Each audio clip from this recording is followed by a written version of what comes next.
Hi there, this is Nickaway from Breakaway Tackle. I'm going to give you some of my concept and ideas about a question I'm asked at least once a week. People come in the shop and they want to know what is the best reel for them to use, spinning or bait caster, when it comes to long casting. Okay, long casting in the surf is targeting fish where you cast baits, okay, over 100 yards, and you're targeting maybe fish up to like 4 foot in length. To do that, you need everything working for you. The biggest mistake people make is thinking that they need to go really big on their reels, all right? The smaller the reel size, the greater the distance. Now you've got to balance that off about the amount of line your actual reel is going to carry. So what I've done here is this is a typical 5,000 size spinning reel. That's all you need for long casting. That takes like 250 yards of braid, and that's a long way. And this is about the maximum that you want to go if you're using a bait caster. It's a 7,000 size reel or the Daiwa 30 size. They're both about the same size, take about the same amount of line. There's a key to this type of fishing. I always think it's better to put a small piece of bait where the fish are than a big bit where they're not. That's why these reel sizes are all you're going to need. Since the onset of braid, since braid has been brought into the industry, and I remember I went to the first show I attended in the US was in Vegas, maybe back in '94, and it was a big tackle show, and I was there, and Spider Wire were introducing their new braid, which people hadn't heard of before, and they had like 2 machines making this stuff and a big spider hanging from the ceiling. Little did I realize how that was going to change the industry. It's made it so these reels, another question I get asked a lot is which one casts the further? Does that or that? The key is now using these small thin braids. If you're good with a spinning reel, then stick with it, because that will cast just as far as a bait caster that you really need some practice to get good at.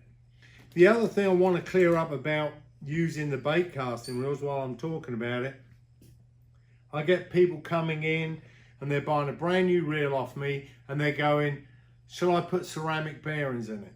I can assure you the biggest problem with most people doing that is that speed will cost you distance, because if you're not controlling the reel during the cast, and speeding them up is sometimes going to work against you. You need to be casting a reel. When you let go, as long as your technique's good, you should not need to touch that spool whilst that sinker's in the air. All right? So, and you want it running free, but you don't want it going so fast it's blowing up on you, because you want to be catching fish. So the whole thing really comes down to what you're most comfortable with. If you've been casting spinning reels all your life and you just want to go fishing, stick with it. With braid, you can get colossal distances nowadays. Plus, they've got this awesome retrieve rate and super drags. If you're good with a bait caster and you're just throwing baits, you do not need a level wind. Oh, sorry, let me see if I can find one with a level wind. Here's one. There's a bait caster with a level one.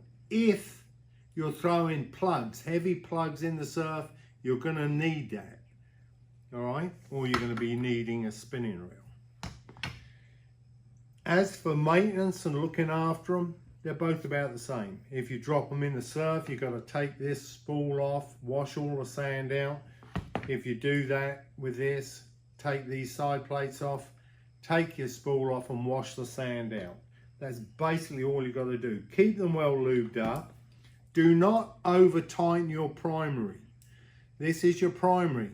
Now, here's something I've noticed. If someone walks in the shop and they want to buy one of these reels, the first thing they do is play with this.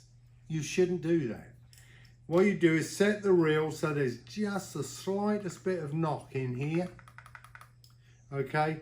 And that's how you want to run it. And you'll find that that'll really work well. Of course, take the clicker off.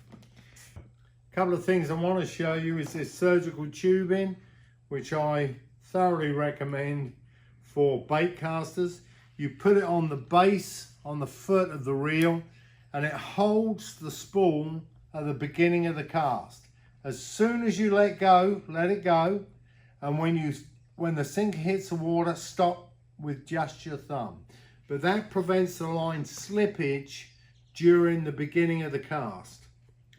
The other thing to remember is on the spinning reel, of course, if you're using a rod that's over 9 foot, throwing 3 ounces and more, you really should be using a Cannon. Go on the website, it tells you all about it. You do not touch the braid. If you're throwing heavy sinkers on long rods, powerful rods, breakaways, using braid, it will cut your finger off. And that's okay if you don't need it, but most people do. So what we do is use that. We use what's called the Cannon. All right, that prevents you from actually touching it. One more thing I want to talk about is how everything is relevant, okay? Like the reel has to match the rod, has to match the weight you're throwing. If you're trying to throw like 2 ounces on a reel this size, it will continuously be blowing up. It's because the line is not being pulled off. The resistance to the line is here, okay? You need that sinker pulling the line off. So for long casting, using reels this size, 4 ounce sort of minimum, 3 to 4 ounce, up to whatever you want to throw. 8 ounces is normally like the top end for long casting big baits. All right, well, there you go. That's some tips. Remember, if you come into a shop and you want to know what you want to throw the furthest with, okay, it's what you're most comfortable with, unless you're going to put some time in.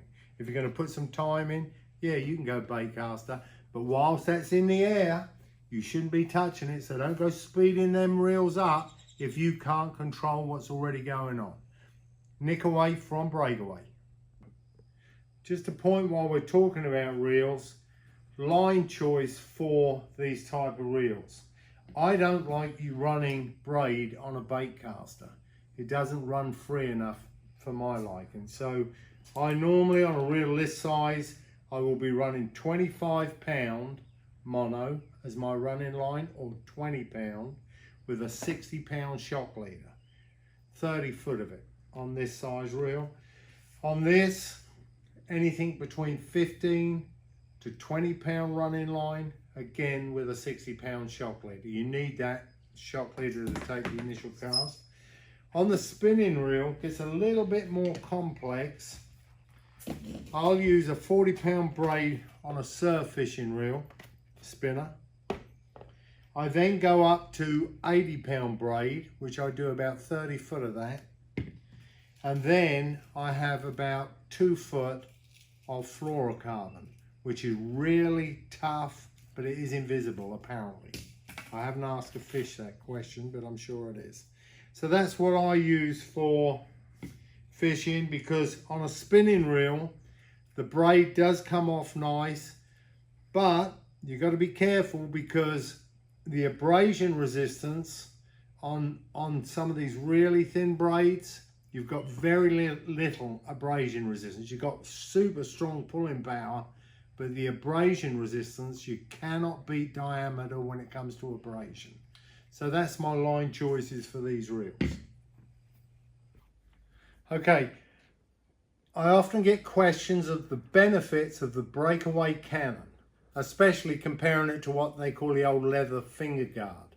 The difference is the Breakaway Cannon literally locks the line and prevents it sliding across your finger during the cast. It's actually locked in place at that point, yet on release, you just let your finger go.